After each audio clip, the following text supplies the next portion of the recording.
Basi kwa majina ni Daktari Wenje Songol, kiranja wa chama chetu kinachotawala cha UDA. Kwanza kabisa niko hapa leo nataka niongelee mambo kuhusu jana. Kwa ukweli uchaguzi ambao ilikuwa Olkalau, sisi kama UDA tumekubali kwamba tulishindwa na hatungeweza kuweka nguvu yetu mingi kwa hiyo mambo ya Olkalau. Nataka niseme kwamba kwa Wakenya, kwa wale ambao wanasema kwamba William Ruto chama cha UDA haina umaarufu katika sehemu ya Central. Nataka niwaambieni kwamba hiyo kiti ni ya mwezi 10, hata ifike mwaka moja. So kwa hivyo kuna kazi mbele kubwa ambaye iko 2027. Hapo ndio mahali ambapo mambo haya yataonekana ni nani hako na nguvu, nani hana nguvu. Na ningelipenda kusema kwamba ombi langu kubwa leo kwa Wakenya ni kwamba tujue ya kwamba hii Kenya tuko na kabila 45, na kama tuko na kabila 45 inaelekea 46, ni kwamba sisi wote tunajihisi kama Wakenya. Na tukienda mrengo ambayo nimeona ambayo imefanyika katika sehemu ya Olkalau, ambayo Rigathi Gachagua anaendelea kupeleka kuporesha mambo ya milima na Wakenya wengine, kwamba milima haitakuzwa, milima ni ya DCP. Hiyo sio kuunganisha Wakenya. Hiyo ni kuonyesha kwamba tunataka tuchenge mambo ya ukabila katika Kenya. Nataka niwaonye Wakenya kwamba tusiende mrengo ambao ilifanyika jana. Hili jambo liliweza kufanyika wakati wa Moi. Na nataka niambie Mheshimiwa William Ruto kwamba go back to enda kwa archives ya siasa ya mzee Moi. Tumewahi kufanya uchaguzi kama hiyo upande wa Nyandarua County, ambapo sasa jana tulikuwa kwa Olkalau. Hii ya wakati wa mzee Moi ilikuwa ni Kibibiri. Na watu wa Kibibiri, mzee Moi alijitoa kwa sababu alikuwa anaunganisha wa Kenya. Kusema kwamba kwa sababu hii ndio chama kinachotawala ilikuwa ni KANU. Kasema kwamba kwa sababu kiti ilikuwa ya KANU, watu wenyewe wakakuja kusema akamwasi mzee Moi. Pati ya mzee Moi kuletea vitu mingi sehemu hiyo. Na asubuhi yake wakapatia mzee Moi kura 3 Kibibiri, ambaye ilikuwa ni funzo. So kwa hivyo nataka niseme kwa Wakenya kwamba maneno ya Kibibiri, maneno ya Nyandarua, Olkalau tulikuwa najua kwamba itafanyika, huenda ikaenda mrengo ya Kibibiri.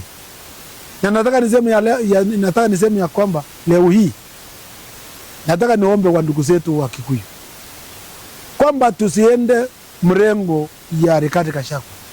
Ni lazima tubadilishe mkondo, tukae kama jamii ya Kenya.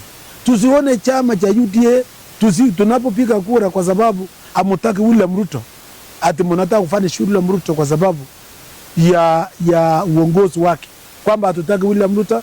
Mnakuja kusema kwamba hata yule ambaye amesimama kwa chama cha William Ruto hatutaki.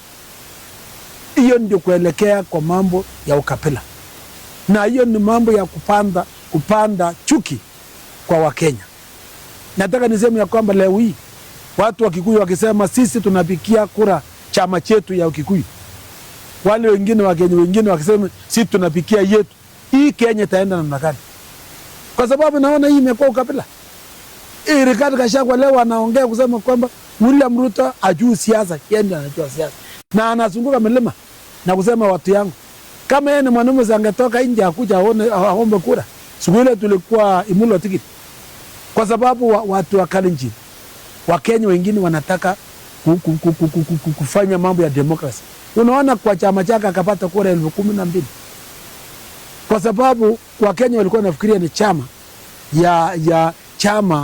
chama hii inaweza kuwa ni chama ya demokrasia.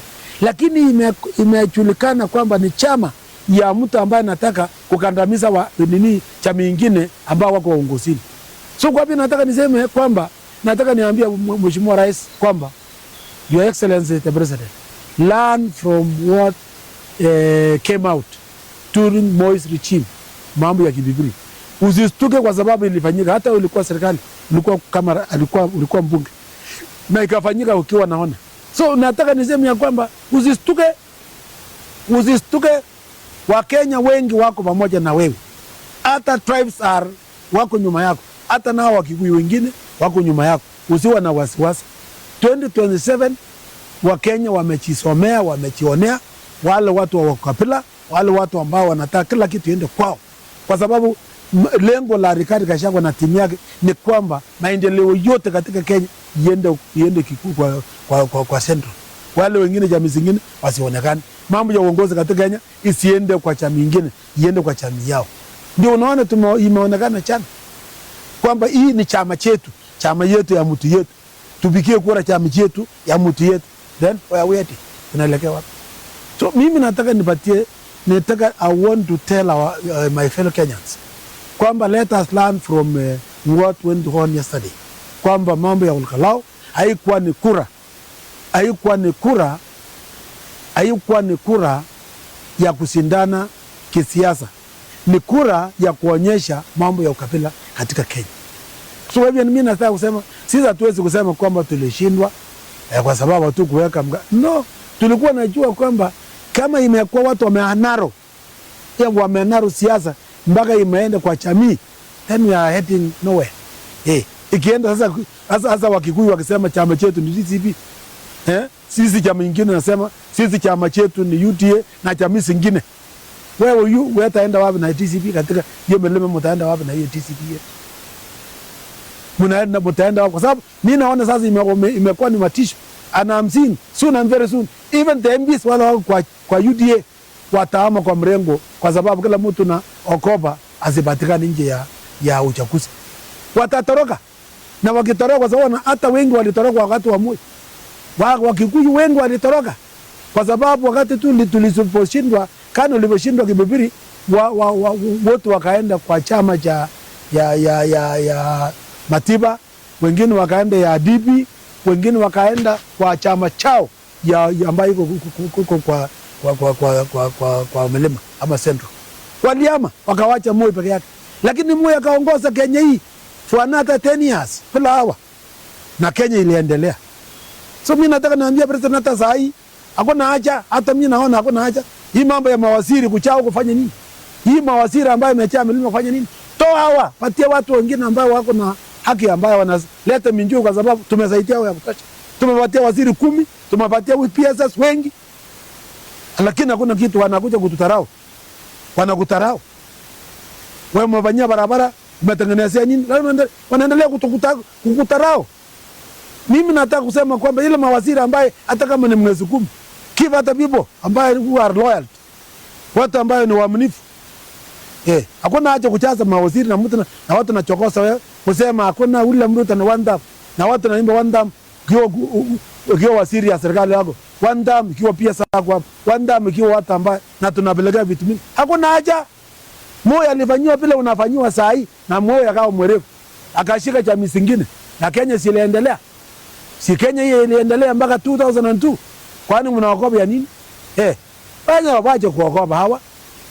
Let us invest on where we can get something. Let us invest in other tribes. Kwani hawa ni wanaomba yao ndio wako na makura, ndio wanatishatisha sisi na kura milioni 4.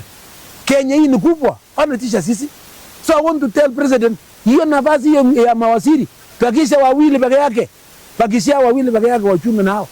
Ile ingine pea chama zingine, pea Wakikuyu, Wacheluo, pea Waluya, pea hata Wanupi, pea hata Waislamu, pea wote. Hii watu wamenyata ya kutosha. Because hata hawana heshima. Kama ungekuwa na heshima, wangetupatia heshima. Kwa nini hapana patia heshima? Ule mtu tunakutanisha na kuleta nyingi karibu, alafu nakula kwa kichiko mnachokosa. Sisi wengine tumejifunga kusema afadhali hata wengine ndio tuwe pua pamoja, na mnaendelea kupika mavugulu, pika masufuria mahali mnakulia. Kama imebeba wango watu na pika masufuria ile napikia ukari na mabakuli, hakuna haja. Let them give to other people who can use that sufuria and bakuli. To benefit their communities. We can't tolerate on such a nonsense. No. Na mimi nataka naambia Wakikuyu wenzetu ambao hata mimi ni moja ambaye ni Mkenya. Mwecheni mambo ya kuweka ukabila mpaka mahali umefikia. This is not how to go. This is not how to go, and I'm telling you guys from Milima.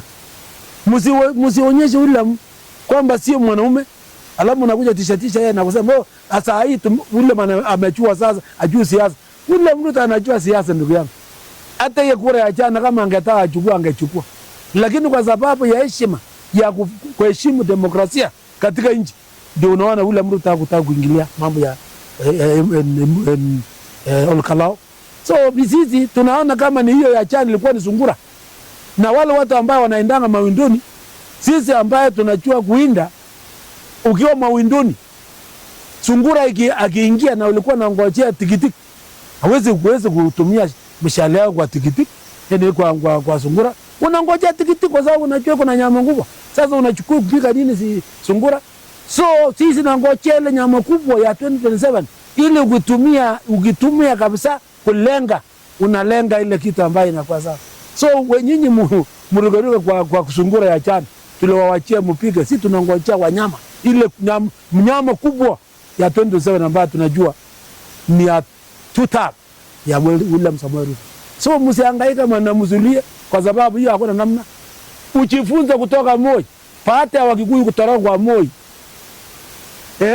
Kupitia mambo ya kibibiri. Mkatoroka kwenda DP, mkaenda port asili, mkaenda wapi? Moi akaongoza Kenya 10 years. Mjifunze. Kulikuwa na faida ama kulikuwa na hasara. William Ruto will not go anywhere. Sikiza kutoka Jeff Songos. He is not going anywhere. In fact, atakula 2027 mpaka 2032 tunajipanga. Na waje niwaambie hakuna siku Mkikuyu atapata uongozi ya Kenya tena. Hakuna. Let me tell you, get it from me today. Unless you style up. Wa Kenya si wachinga. Hakuna. Ikitoka William inaweza kwenda Western ama yende Wajaluo. No time. No time. Get it from me. No time. No time. Wakikuyu watapata hiyo kitu. No time. Unless otherwise. Unless you style up. Ati mnakuja tisha sisi kwa mambo ya Olkalao. Sungura ya Olkalao. Na mnakuja kusema William Ruto atatoa na sisi. Mutakaa namna hiyo mpaka umchue. Unless William Ruto atakuwa na huruma. Pure kama ingekuwa mimi. Mlango ingefunga mkae kidogo. Ndio mchue serikali ni tamu mkiwa ndani. Chapri kabisa.